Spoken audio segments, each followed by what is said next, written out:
तो यार as promised आज मैं इस वीडियो में बात करने वाला हूँ मुजान, कोकोशिबो और योरीची की बैक स्टोरी के बारे में, क्योंकि डीमन स्लेयर की ऑलमोस्ट पूरी हिस्ट्री इन तीनों की बैक स्टोरी के अराउंड रिवॉल्व करती है, जिस वजह से इन तीनों की बैक स्टोरी काफी हद तक कनेक्टेड भी है। और साथ ही साथ इस वीडियो में हम ये भी जानेंगे कि कैसे मुजान, जो कि आज तक किसी के भी लिए दुखी तक नहीं हुआ, वो एक पॉइंट ऑफ टाइम पर रोया भी था।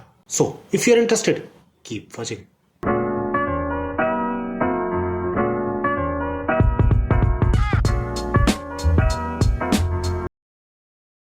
तो यार इन सारी चीजों की शुरुआत होती है मुजान के बर्थ से, जिसे फिलहाल तो हम एक खौफनाक हत्यारा समझते हैं, लेकिन वो बचपन से ऐसा नहीं था। इनफैक्ट बचपन में वो काफी ज्यादा कमजोर था। इवन वो अपने माँ के पेट में भी कई बार मरते मरते बचा था, हार्ट रुकने की वजह से। और उसके पैदा होने पर भी ना तो वो सांस ले पा रहा था और ना ही उसके पास पल्स थी। इवन उसकी फैमिली ने तो ये मान लिया था कि बच्चा मरा हुआ पैदा हुआ है, जिस वजह से उसे दफनाने की, उसका अंतिम संस्कार करने की भी तैयारी हो गई थी। लेकिन एंड मोमेंट पे वो रो जाता है और अपनी प्रेजेंस सबको महसूस कराता है, यानी टाइगर अभी जिंदा है।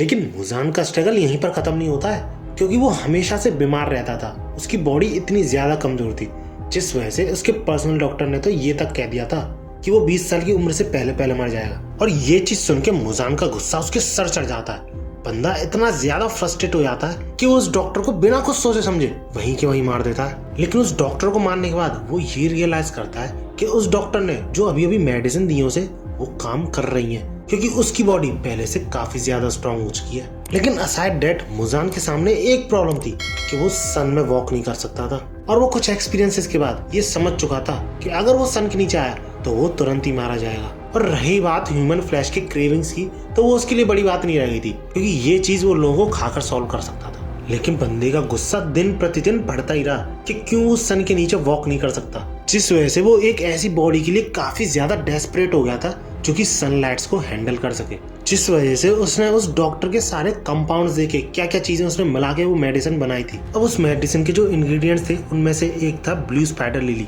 जो कहाँ मिलेंगे, क्या उन्हें उगाया जा सकता है, इसके बारे में मुजान को कोई आइडिया नहीं था। और इतने सालों तक पूरे देश में घूमने पर भी उसे वो कहीं मिले नहीं। और यही रीजन है कि क्यों मुजान हमेशा गुस्से में रहता है। अब क्योंकि मुजान पूरे देश में घूम रहा था, तो ऐसा हो ही नहीं सकता था कि उसने और डीमंस नहीं बनाए हो या फिर वो लोगों को खा ना रहा हो। तो मुजान के ऐसे ही क्राइम्स की वजह से डीमन स्लेयर कॉर्प्स की शुरुआत हुई। और इस चीज की शुरुआत और किसी ने नहीं, मुजान की खुद की फैमिली ने ही की थी। यानी अभी जो हम डीमन स्लेयर कॉर्प्स का लीडर देखते हैं ना, कागाया उबुयाशिकी, वो यूं समझ लो मुजान की ही फैमिली से आता है। अब इतने सालों, यानी कम सालों की बात नहीं कर रहा हूँ मैं, कई 100 सालों तक मुजान के पूरे जापान में घूमने के बाद भी उसे कहीं पर भी ब्लू स्पाइडर लिली तो नहीं मिला। लेकिन उसका सामना होता है योरीची से। अब पहली नजर में तो योरीची मुजान को बहुत ही कमजोर डीमन स्लेयर लगता है। लिटरली हंस रहा होता है योरीची को देख के वो। लेकिन उसे क्या पता था कि योरीची का जन्म ही हुआ है मुजान को मारने के लिए। अब योरीची का जन्म एक ऐसी फैमिली में हुआ था जिसमें उसकी माँ तो बहुत वार्म, काल्म और दयालु थी, क्योंकि हमेशा भगवान से यही प्रार्थना करती थी कि इस दुनिया से गुस्सा और कॉन्फ्लिक्ट जैसी चीजें गायब हो जाएं। वो अपने भाई को भी बहुत काइंड मानते थे, क्योंकि योरीची के फादर उसे बिल्कुल ही पसंद नहीं करते थे, क्योंकि वो कर्स्ड मानते थे उसे because of his mark. That's why Michikatsu के योरीची से बात करने पर वो उसे बहुत डांटते थे। इवन उनके डैड के मारने के बावजूद वो योरीची की हमेशा चिंता करते थे, फिर चाहे कितनी भी मार झेलनी क्यों ना पड़ जाए उन्हें अपने डैड से। अब क्योंकि योरीची जानते थे कि वो एक अनवांटेड चाइल्ड है और उनकी मदर की भी डेथ हो गई थी एक बीमारी की वजह से, तो उन्होंने अपना घर जल्दी ही छोड़ दिया। और क्योंकि वो अपने घर से काफी ज्यादा दूर जाना चाहते थे, तो वो पूरे एक दिन, पूरी एक रात दौड़ते ही रहे लगातार, और फिर भी उन्हें थकान महसूस नहीं हुई। सोच सकते हो योरीची इस पॉइंट ऑफ टाइम पे सिर्फ 6 से 7 साल के थे। लेकिन तभी बीच रास्ते में पहाड़ों के बीच उन्हें एक लड़की दिखाई देती है, जो कि अबाउट सेम एज की होती है उनके। अब वो बहुत टाइम से मूव नहीं करी थी, तो योरीची थोड़ा क्यूरियस हो जाते हैं और पूछते हैं तुम कर क्या रही हो वहाँ पे। तो वो ये जवाब देती है कि मेरी पूरी फैमिली प्लेग यानी एक बैक्टीरियल बीमारी के चलते मर चुकी है, जिस वजह से वो काफी ज्यादा लोनली फील कर रही है। और दैट्स द रीजन व्हाई वो यहाँ पर खड़े होकर टैडपूल्स को कलेक्ट कर रही है, जिससे कि उन्हें वो घर ले आ सके। लेकिन टैडपूल्स को कलेक्ट करने के बावजूद वो वहीं पर खड़ी रहती है। शाम हो जाती है और तभी वो टैडपूल्स को छोड़ देती है, जिसपे योरीची और भी ज्यादा क्यूरियस कि क्या तुम इनको घर नहीं ले आना चाहती। तो इस पे वो ये जवाब देती है कि नहीं, वो इन टैडपूल्स को उनकी फैमिली से अलग नहीं करना चाहती। Women.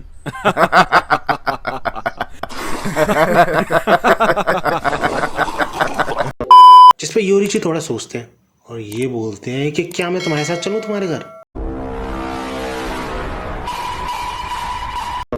और इस बात पे वो यूरिची को रोते हुए देखती है, जिसका कि मतलब ऑब्वियसली हाँ ही होता है। बाय द वे इस लड़की का नाम यूटा होता है और ये लड़की यूरिची से कम्प्लीटली अपोजिट होती है, क्योंकि जहाँ यूरिची बिल्कुल भी बात नहीं करते थे, बेयर मिनिमम ही बोलते थे, वहीं ये लड़की सुबह से शाम तक बोला करती थी। लेकिन क्योंकि उन दोनों को ही एक फैमिली की जरूरत थी तो 10 साल बाद वो मैरिज भी कर लेते और यूटा प्रेग्नेंट भी हो जाती है थोड़े टाइम बाद। और जब यूटा की डिलीवरी का टाइम आता है तो यूरिची मिडवाइफ को बुलाने जाते हैं जो कि यूटा की डिलीवरी करा सके।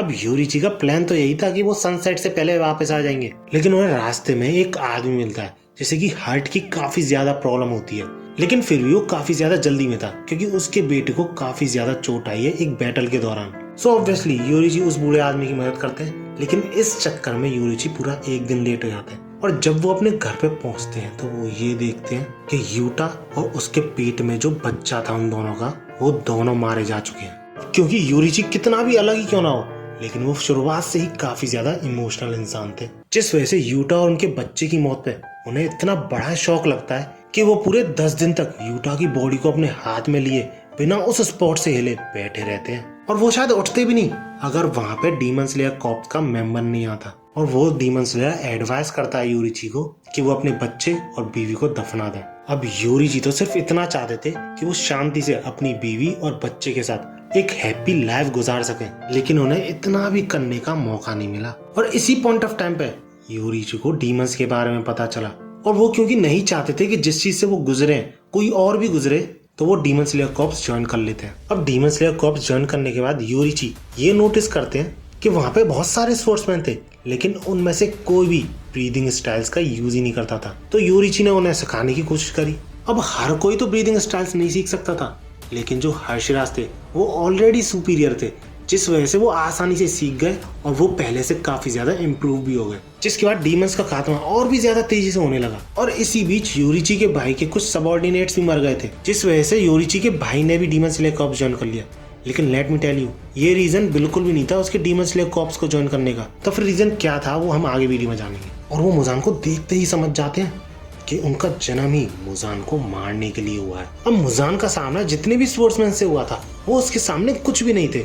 इवन ब्रीदिंग यूज करने वाले स्पोर्ट्समैन भी उसका कुछ नहीं बिगाड़ पाते थे, जिस वजह से वो यूरिची से ये बोलता है कि मुझे जरा भी इंटरेस्ट नहीं है ब्रीद यूज करने वाले स्पोर्ट्समैन में। और इतना कहते ही मुजान यूरिची पर हमला करता है और उस हमले से यूरिची तो बच जाता है, लेकिन उसके पीछे के जितने भी बैम्बूस थे सारे सब्जी की तरह चॉप हो जाते हैं। और इस हमले से यूरिची तुरंत ही समझ जाता है कि अगर एक भी स्क्रैच मुजान के हमले का उसे लगा तो वो अपनी जान से हाथ धो बैठेगा। इसलिए यूरिची को लड़ते समय अपनी जिंदगी में पहली बार रोंगटे खड़े हो रहे होते हैं, क्योंकि मुजान का अटैक तो तगड़ा था ही, साथ यूरिची अपनी सी थ्रू वर्ल्ड एबिलिटी के थ्रू ये देखते हैं कि मुजान के 7 हार्ट्स और 5 ब्रेन्स हैं। और मुजान के सिर्फ इसी अटैक के बाद यूरिची एक इंस्टेंट में अपनी सारी सोर्स फॉर्म्स को कंप्लीट करते हैं। और ऐसा अपने साथ होते हुए देख के मुजान की लिटरली फट जाती है। एक्सप्रेशन देख के अंदाजा लगा सकते हो तुम। और यही अगर काफी नहीं था तो मुजान के शरीर में जितने भी पार्ट्स कट गए थे उनको वो रीजनरेट करने की कोशिश करता है, लेकिन बंदा वो भी नहीं कर पाता। सीरियसली बंदे के एक्सप्रेशन ऐसा हो गया है। और ये चीज देख के यूरिची तुरंत ही समझ जाता है कि उसका bright red sword even demons को बनाने वाले के ऊपर भी काम करता है। और यही वो मोमेंट है। इस चीज का मुजान आंसर तो देता ही नहीं है, ऊपर से वो रेड होने लग जाता है, जिस चीज से यूरिची को ये रियलाइज हो जाता है कि उसके वर्ड्स पहुंचे नहीं है मुजान तक। मतलब बंदा ऐसी पोजीशन में भी अपना सबक नहीं सीखा है। और इस एनकाउंटर के दौरान मुजान के साथ जो औरत थी वो और कोई नहीं तमायो ही थी, जिसका कि बहुत बड़ा यूं समझ लो सबसे बड़ा हाथ था मुजान को मारने में। मैंने इस वीडियो में एक्सप्लेन कर रखा है इफ यू वांट। और जब यूरिची तमायो की तरफ देखते हैं तो वो ये देख के सरप्राइज हो जाते हैं कि तमायो उसकी हेल्प करने की कोशिश नहीं कर रही है, उल्टा उसकी आंखों में उन्हें होप दिखती है। और जब यूरिची मुजान की तरफ बढ़ते हैं उसे खत्म करने के लिए, तो अगले ही मूवमेंट में मुजान अपनी बॉडी को कई हिस्सों में बांट के भागने की कोशिश करता है। लेकिन ऐसे सरप्राइज एस्केप के बाद भी यूरिची 1800 हिस्सों में से 1500 हिस्सों को उसी इंस्टेंट में खत्म कर देते हैं। और क्या सबूत चाहिए यार तुम्हें इस बंदे के स्ट्रॉन्गेस्ट होने का। और इस मूवमेंट में क्योंकि मुजान काफी ज्यादा कमजोर हो गया था तो तमायो उसके कंट्रोल से छूट जाती है और उसका नाम भी बोल पाती है, जो कि था किबुत्सुजी मुजान। क्योंकि तुम्हें पता ना हो तो बता दूं, जो भी डीमन मुजान का नाम लेता है तो वो ऑटोमेटिकली मर जाता है। अब क्योंकि तमायो मुजान के साथ काफी टाइम से रह रही थी और उसे अच्छी तरीके से जानती थी, तो वो श्योर थी कि मुजान अपना चेहरा आज के बाद कभी भी यूरिची को दिखाएगा नहीं, और यही चीज वो यूरिची को भी बताती है, जिस वजह से यूरिची तमाया से रिक्वेस्ट करते हैं उसको फ्यूचर में हेल्प करने की, मुजान को मारने के लिए। और जब वो वापस लौट रहे होते हैं तो उनके कॉमरेड्स उन्हें बताते हैं कि यूरिची का ओल्डर ब्रदर यानी ट्विन ब्रदर डीमन बन चुका है, जिसकी बात हम आगे वीडियो में करेंगे। अब 3 बहुत गलत चीजें यूरिची के साथ हुई। एक तो वो मुजान को डिफीट नहीं कर पाए, तमाया को उन्होंने छोड़ दिया, और तीसरी बात उनका भाई डीमन बन चुका है जो कि एक डीमन स्लेयर था, जिस वजह से उन्हें डीमन स्लेयर से बैनिश कराया जाता है। और इवन कुछ लोग तो ये भी बोल देते हैं कि उन्हें मार देना चाहिए। लेकिन उस टाइम पे जो मास्टर था डीमन स्लेयर कॉर्प्स का, जो कि सिर्फ 6 साल का था, वो मना करता है कि नहीं। और ये सारी बातें जो हैं ये यूरिची तांजीरो के एंसेस्टर्स को बता रहे होते हैं, जो कि उस पॉइंट ऑफ टाइम पे होता है जब तांजीरो मुजान के पॉइजन की वजह से होश में नहीं होता, जो कि होता है मुजान के साथ हुई फाइनल फाइट के दौरान। इस वीडियो में एक्सप्लेन कर रखा है मैंने। और अपनी बात कंटिन्यू करते हुए यूरिची यही बोलते हैं तांजीरो के एंसेस्टर से कि मैं स्पेशल था और मेरा पर्पस था कोबुत्सुजी मुजान को मारना, लेकिन मेरी कमी की वजह से at the and I failed, जिस वजह से आगे अब और भी लोग मरेंगे। और इसी बात का यूरिची को सबसे ज्यादा दुख है, जिसके बाद यूरिची को इतना उदास देख जो तांजीरो के एंसेस्टर की जो बेटी थी उस टाइम पे, वो वहां पर जाती है और हग मांगती है यूरिची से। और जब यूरिची उसे खिलाते हैं और उस लड़की को हंसते खिलखिलाते हुए देखते हैं तो सही में रो देते हैं। और इस चीज से प्रूफ होती है चीज कि सबसे ज्यादा स्ट्रॉन्ग बंदे भी रो सकते हैं, क्योंकि उनके पास भी एक दिल होता है। अब वैसे तो यूरिची तांजीरो के जो एंसेस्टर्स थे उनसे मिलने आते रहते थे, लेकिन कोबुत्सुजी मुजान को ना मार पाना, अपने भाई का डीमन बन जाना, इन दोनों चीजों से वो इतना टूट चुके थे कि वो उन एंसेस्टर्स को गुड बाय कहते हैं और अपनी इयररिंग्स भी उन्हें दे जाते हैं। और जब तांजीरो का एंसेस्टर ये कहता है कि इन इयररिंग्स को अपने डिसेंडेंट्स में पास ऑन करता रहेगा, तो ये चीज सुन के यूरिची थोड़े खुश हो जाते हैं और एक प्लीजेंट स्माइल के साथ अलविदा लेते हैं। और रही बात कोकोशुबो की, जिसे कि यूरिची अपना काइंड ब्रदर मानते थे और बहुत ज्यादा रेस्पेक्ट करते थे, वो वैसा बिल्कुल भी नहीं था। क्योंकि जब यूरिची और कोकोशुबो दोनों पैदा हुए थे, ऑब्वियसली ट्विंस थे तो एक साथ हुए थे पैदा, कुछ ही मिनट्स का अंतर था। और जिस एज में वो दोनों पैदा हुए थे, ट्विंस का पैदा होना बहुत बुरा माना जाता था। और ऊपर से यूरिची जो हुए थे वो मार्क के साथ पैदा हुए थे, जो देख के यूरिची का पापा ये तय कर लेता है कि वो उसे मार के ही छोड़ेगा। बट यूरिची की माँ ऐसा होने से रोक देती है और बहुत ज्यादा कॉन्फ्लिक्ट के बाद ये तय करा जाता है कि यूरिची को मारने की जगह 10 साल का होने के बाद उसे टेम्पल भेज दिया जाएगा, जहाँ पर कि वो प्रीस्ट बनेगा। और यही रीजन है कि यूरिची और कोकोशुबो, जिसको कि मिचिकात्सु सुकिगुनी के नाम से जाना जाता था अपने ह्यूमन फॉर्म में, इन दोनों को ही बड़े ही अलग ढंग से रखा जाता। क्या चीज वो खाएंगे, क्या चीज वो पहनेंगे, कहाँ पर रहेंगे, इन सारी चीजों में काफी ज्यादा डिफरेंस था। और इन्हीं सारी चीजों की वजह से कोकोशुबो यानी मिचिकात्सु को ये लगता था कि यूरिची अपनी मदर के लेफ्ट साइड से चिपके रहते हैं। दैट्स व्हाई कोकोशुबो को काफी ज्यादा दया आती थी यूरिची पे। यानी समझ रहे हो, यूरिची जिस चीज को काइंडनेस और प्यार समझा करते थे, वो कोकोशुबो की दया की भावना थी। और जो कोकोशुबो ने यूरिची को फ्लूट दी थी, वो भी दया की भावना से ही दी थी।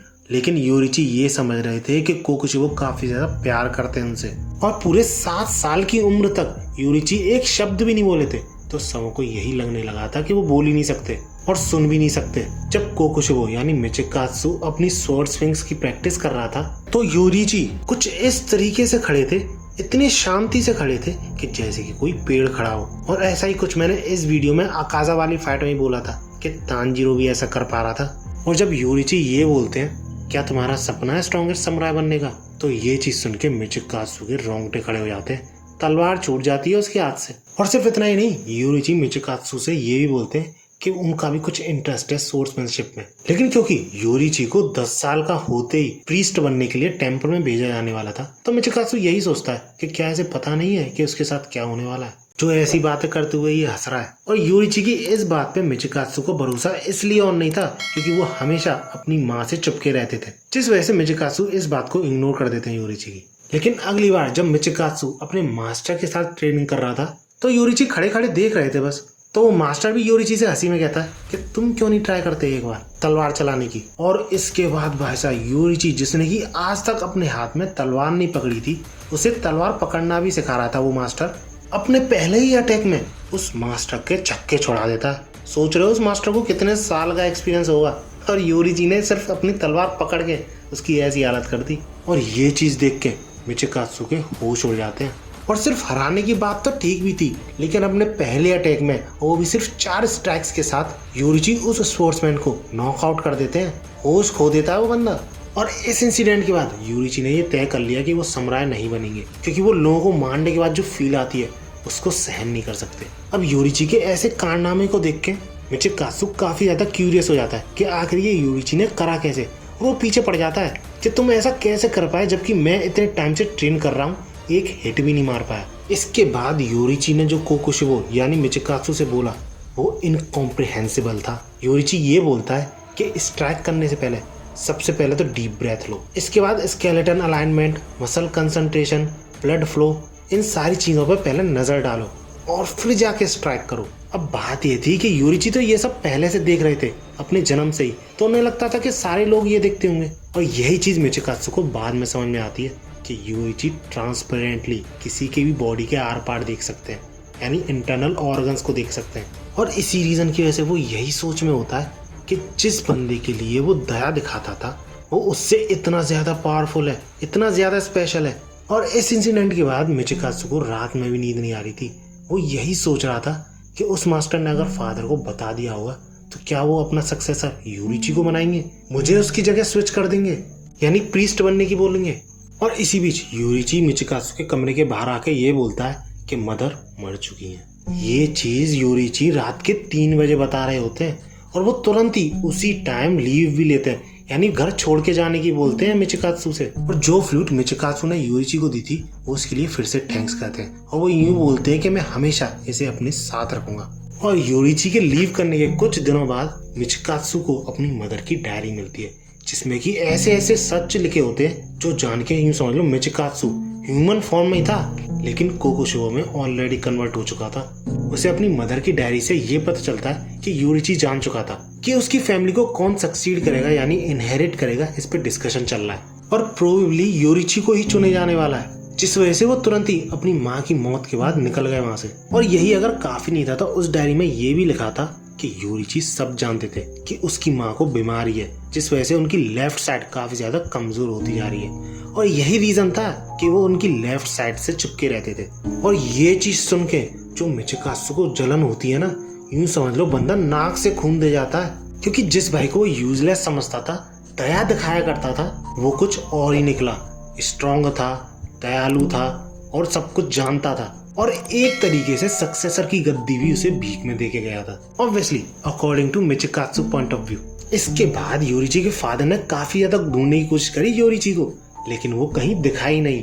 यूं समझ लो एक तरीके से गायब ही हो गया था बिना कोई ट्रेस के, जिस चीज से अंदर ही अंदर मिचिकात्सु खुश हुआ, क्योंकि अनएक्सपेक्टेडली उसकी विश पूरी हुई। जिसके बाद मिचिकात्सु ने आगे के 10 साल बड़े आराम से बिताए, अपनी फैमिली बनाई, बट कहीं ना कहीं उसे बोरियत महसूस होती। लेकिन इस सब के बावजूद वो आराम से जी रहा था। लेकिन तभी एक रात जब उसके कैंप पे डीमन हमला करता है, तो जो टाइम एक तरीके से उसके लिए रुक चुका था बहुत तेजी से बढ़ने लगता है, क्योंकि उसकी मुलाकात होती है उसके भाई यूरिची से, जो कि एक झटके में उस डीमन को खत्म कर देता है, जिस डीमन ने लिटरली मिचिकात्सु के संग के सारे समुराइज को मार दिया। अब अपने भाई को देख के वो खुश ना होकर सरप्राइज ज्यादा था, क्योंकि इस पॉइंट ऑफ टाइम पे यूरिची कंप्लीटली डिफरेंट लेवल पे था, क्योंकि उसने अपनी स्वॉर्ड्समैनशिप मास्टर कर ली थी। और जो मिचिकात्सु के जेलसी एक तरीके से दब चुकी थी, क्योंकि वो यूं सोचता था कि यूरिची मर चुका है, वो दोबारा से पनपने लगती है। अब यूरिची भले ही बचा लेता हो अपने भाई को, लेकिन वो फिर भी दुखी होता है, क्योंकि वो उसके संग के साथियों को नहीं बचा पाया लेट होने की वजह से। और जैसे जैसे मिचिकात्सु यूरिची का चेहरा देखता है, उसकी बातें सुनता है, बंदे को और भी ज्यादा जेलसी होने लग जाती है। किसी भी कीमत पे वो यूरिची के स्किल्स को अपना बनाना चाहता था, जिस वजह से उसने बिना कुछ सोचे समझे अपनी फैमिली को छोड़ दिया और डीमन स्लेयर बनने की सोची, सेम एज यूरिची। और पता मिचिकात्सु ने इसके पीछे का क्या रीजन बताया था कि वो अपनी फैमिली छोड़ के डीमन स्लेयर बन रहा है, क्योंकि वो अपने सबऑर्डिनेट्स का बदला लेना चाहता है। अब जैसा कि यूरिची ने भी बताया था कि उसने ब्रीदिंग स्टाइल्स समूह को सिखाने की कोशिश करी थी, जिससे कि अलग अलग ब्रीदिंग स्टाइल्स निकली। लेकिन मिचिकात्सु यहाँ पे कंप्लीट स्टोरी बताता है कि यूरिची ने सिखाने की कोशिश तो करी थी सबको सन ब्रीदिंग, लेकिन कोई भी सन ब्रीदिंग सीख नहीं पाया, जिस वजह से उसने डीमन स्लेयर्स की स्किल्स के अकॉर्डिंग उनको टेक्निक सिखाने की कोशिश करी, ब्रीदिंग को चेंज करके अलग अलग ब्रीदिंग स्टाइल सिखाई। इसी के साथ साथ और भी डीमन स्लेयर्स पे वो मार्क अपीयर होने लगे और डीमन स्लेयर कॉर्प्स की ऑल इन ऑल पावर भी बढ़ने लगी। और थोड़े टाइम बाद मिचिकासु के ऊपर भी मार्क अपीयर हो गया, सेम एज यूरिची। अब मार्क अपीयर होने के बाद मिचिकासु जो अपने आप को स्पेशल समझ रहा था, इन दी एंड वो भी सन ब्रीदिंग यूज नहीं कर पा रहा था। लेटर ऑन वो भी मून ब्रीदिंग ही यूज कर पाया, जो कि सन ब्रीदिंग से ही ड्राइव्ड थी। लेकिन फिर भी मिचिकासु को उम्मीद थी कि वो ज्यादा ट्रेनिंग करेगा तो यूरिची को कभी ना कभी तो कैचअप कर ही लेगा। लेकिन तभी डीमन स्लेयर में जिन जिन पे मार्क्स थे वो मरना शुरू हो जाते हैं, जिस वजह से मिचिकासु की फ्रस्ट्रेशन और भी ज्यादा बढ़ने लग जाती है कि मेरा कोई फ्यूचर नहीं है, क्योंकि मैं जल्दी ही मर जाऊंगा, ट्रेनिंग करने का क्या ही फायदा होगा। और ये सारी चीजें पता है वो किससे बोल रहा होता है? मुजान से।